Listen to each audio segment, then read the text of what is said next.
let's talk about the actual fight in this. Tony Ferguson against Kevin Lee. I fancy Tony Ferguson. I think he's just better everywhere. Do you give... like, looking at Lee, he's had a lot of impressive displays, but I don't think he's fought anyone of top quality apart from Michael Chiesa, and we all know how that finished. You know, he was definitely winning that fight, but it was definitely finished early. Do you think this one's an easy one for Tony Ferguson, or do you give Lee a chance? Yeah, well, I give Lee a chance, but it's like for a number one contendership or sorry, an interim title. It's not exactly like the most difficult. I think obviously they tried to put the Khabib Tony fight together, and it looks like they tried to put it together again, and for some reason Nurmagomedov didn't take it. But it's a good fallback and fight, because Kevin Lee isn't involved in exciting fights. But as you say, he hasn't fought the level of the people that Tony Ferguson's fought. But a lot of people thought that it was a nice fight for Tony Ferguson when he fought Lando Vannata, and he nearly got knocked out a few times due to a slippery ring, apparently, according to him. he wasn't rocked, he was falling here on the slippery ring. Hopefully that doesn't happen to him again. Yeah, get the old mop in there before this fight. You know, Demetrius Johnson could have the place ruined. But yeah, look, I think that's an interesting point. Kevin Lee is no mug, but Kevin Lee is a wrestler. You know, behind it all. If you look at his record, I think I was looking at it this morning. I think he's only one knockout victory in his 16 wins or something like that. You know, most are by submission and decision. Like, submitting Tony Ferguson is not going to be that easy. We know how good his jiu-jitsu is. Taking him down, okay, you might take him down. He's been taken down. Although he's very, very good takedown defense. But on the feet, then, like Kevin Lee, he's definitely improving on the feet. But he, as I said, one knockout, doesn't really have that much power.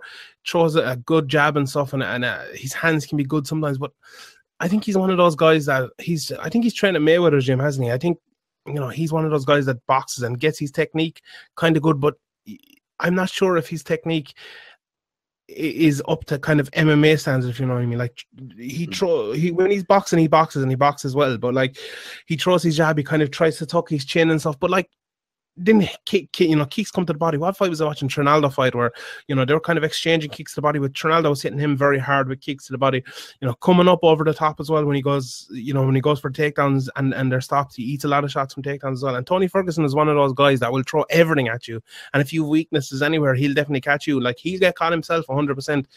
But like, you know, against Tony Ferguson, I think the best person against Tony Ferguson is a guy who hits really, really hard and can knock him out. That's why I've always said McGregor, I thought was a terrible matchup for him. And, you know, it'd be the same, you know, no matter who it was. Think of any like really hard hitter. I think, you know, I thought that Barboza fight as well, even though he did win it, you know, Barboza hit him a lot of times in that fight, and if they fought again, you know, I think it'd be 50-50 again. But I just don't like, what Kevin Lee is good at going to beat Tony Ferguson, like taking him down and going for submissions? I'm just not sure that it is. I think a lot of the times, though, when Lee drops somebody or gets the advantage on somebody, he kind of goes to try and take the back and go for the choke. He maybe could have a couple more knockouts or TKOs on his record if he kind of took that route of ground pounding people instead of going straight for the back. But if he gets on the back of Tony Ferguson in some scramble, or if, you know, drops Tony Ferguson, or Tony Ferguson just makes a mistake, he ends up on the back, like, that could be it. Like, you know, somebody who's that good at a particular move, like, it's very hard to stop them once they're in that position. And obviously the back mount and rear naked choke position is a pretty safe position if you can get that body triangle going, especially. So, like, I wouldn't be all that surprised if Kevin Lee won, but I definitely would definitely favor Tony Ferguson to win. But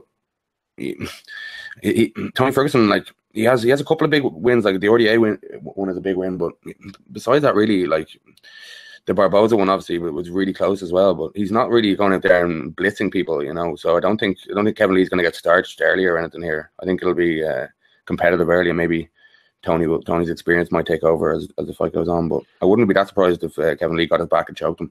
Yeah, like, I think Kevin Lee is someone who could be really, really good soon, but I just don't think he's there yet now. Like, I've said that about people before, like Chris Weidman, he went out and beat Anderson Silva. Like, so, you know, it could happen with Kevin Lee as well. But I think he's still putting it all together, and when he does, he'll be very, very good at force.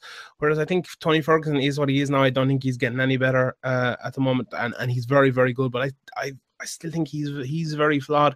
So, you know, if Kevin Lee does come in and shows those improvements now, there's definitely a chance. But I don't know. I just think it's a styles make fights, as they say, and I think it's a bad matchup for Kevin Lee. But like, it could be similar to the Dominic Cruz, Cody Garbrandt, where you're thinking, oh, the title shot's coming a bit, or the big fight, or the title shot's coming a bit too early for them. But then they actually are step up, or they improve between camps, or they're actually better than you thought, and they just needed the kind of better opponent to bring it out of them. So, it could be one of them situations. But if I was betting, I'd put it on Tony.